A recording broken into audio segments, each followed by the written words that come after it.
asking two questions. The first one, just by a quick show of hands, how many of you have ever experienced a loss? And quickly let me ask somebody, how did you recover? Speak. How did you recover from the loss? Yeah, let's quickly, one sentence.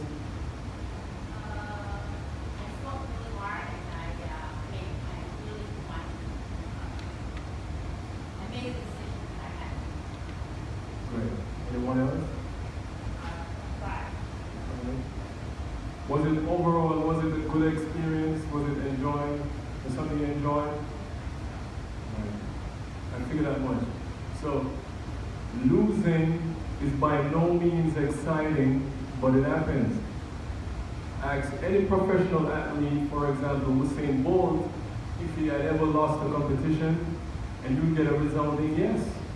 Losing has never left a good taste or pleasing memory, but what makes the difference is how you respond.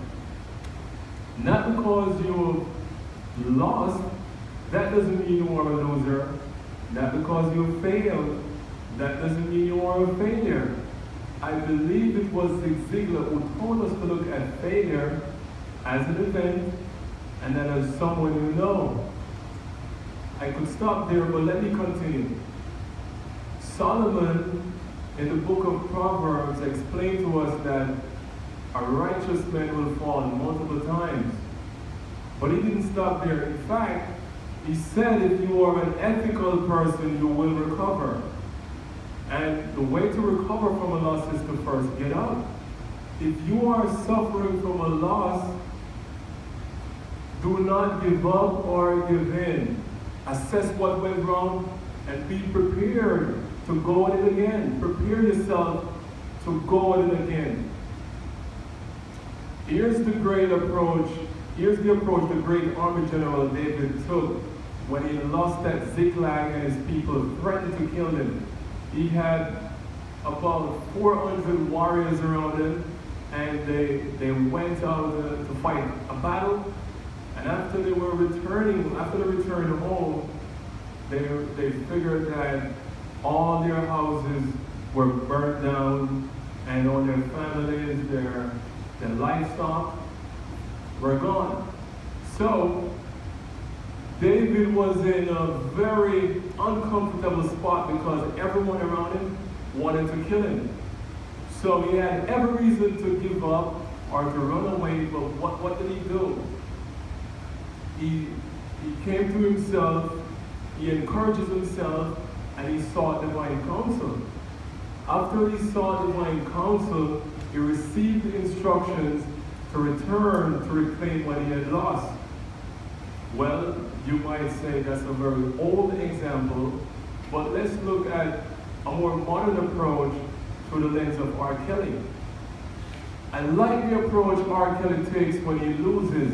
He embraces losing, and he looks at each experience as a rehearsal. I too had my fair share of failures. I remember a few years ago I entered a talent competition where I sung and lost to a dance group.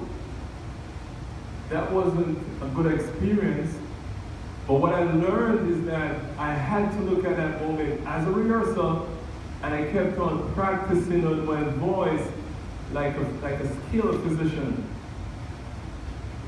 I also remember another time I called a friend and I said, hello, I have this new song, I would like you to hear it and give me a feedback or a comment or a response on it. So as I began singing the song, all thing I heard was, your voice is not there. That wasn't the best thing to hear from a friend, but I looked at that moment as a rehearsal, and I kept on practicing on my voice.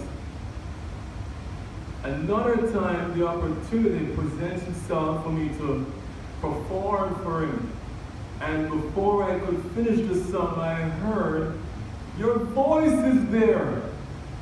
What you did. If you are suffering from a loss, Try not to look at it as such. Allah simply says you have more work to do. And the faster you do your homework, the faster you will be on your feet again. Because remember, you were born a winner. And there's no limit to what you can do through the Creator that fortifies or strengthens you.